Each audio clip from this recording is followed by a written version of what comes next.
Hello and welcome to Healthy Snacking Fridays. Today's video is going to be a little bit different. I'm not going to be making a recipe. However, I'm going to be giving some tips about how to make any snack a little healthier. So when we start craving certain foods like potato chips or queso or something that might not be that healthy for us, one thing we can make sure we're doing is eating a proper portion or correct serving size. So you can tell what that is by going on the back of the label where it has the ingredients. Let's make sure this is clear.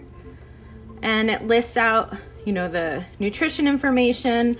Up at the top, it will always list the serving size. So typically for things like peanut butter, condiments like ketchup, or a dip like this, sometimes a thicker dip like this, the serving size is going to be 2 tablespoons. Sometimes when we just sit and we're eating snacks, we don't think about the serving size and we'll just eat and eat and eat. One way to make sure you don't overeat or to make something that's typically unhealthy a little bit better is to measure out your food. So for this dip, if I wanted to eat some of this dip, I would pre-measure out 2 tablespoons. So I would just get my tablespoon and scoop out 2 tablespoons into a container, and then I know that that's the amount that I can have. Instead of eating it right out of the container, we'll sometimes eat a lot more than we should. And the same thing with something like this massive bag of potato chips. So we might just take this bag and sit and eat and not think about how much we're eating.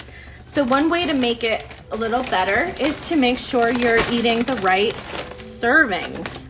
So again, on the back, you have the ingredients, you have the nutrition information, and here up at the top, it says 1 ounce or 28 grams, which is about 19 chips. So you can just put 19 chips onto a plate and that can be your serving. If you want to get really specific, I'll show you how I use a kitchen scale. So I got this from Walmart. It was not expensive. It works really well. And I don't know why we keep going in and out of focus. There we go. So what I usually do is turn the scale on, put the plate on, and then you're gonna hit this tare button. And what that does is it zeroes everything out, so that way it's not weighing the plate. So anything I put on this plate is going to be weighed instead of the food and the plate. So I'm gonna go ahead and open up these chips. And it's set right now to ounces, but if I hit unit, I can change it to grams.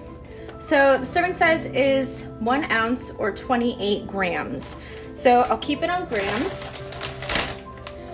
And I will just put chips on the plate until it reaches 28 grams.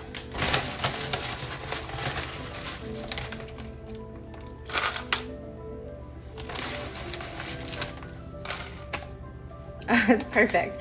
So just for an example, if I go over, I can just take off a chip off of the plate to make it to the number that I want. And now I'll have my plate of chips that I know is a proper serving. And I can eat these with the measured out dip if I want. A lot of times we just kind of eat, we don't measure our food. We just scoop food onto a plate without knowing how much we're actually eating. So I have a challenge for you. For one day, I want you to measure out your food. You don't have to have a predestined number. Just measure out how much you're actually eating. There's a lot of things that we don't measure or we eat a lot of. If you'll notice cereal, typically the serving size for a cereal is maybe 3/4 cup or a cup. Again, the serving size for ketchup and condiments, peanut butter is 2 tablespoons. And we typically eat more than that. So I challenge you to measure your food to see how much you actually are eating. And maybe that can help you understand that maybe it's okay to have these foods that are typically deemed as unhealthy. But if we have a proper serving of it, instead of going overboard and eating maybe 2 or 3 servings, then that can make our snacks a little bit healthier for us. Everything in moderation. So thanks for watching. I hope you have a fantastic weekend. And let me know if you try the challenge, if you measure your food and see how much of a serving size you're actually eating. I would love to hear. Have a great weekend.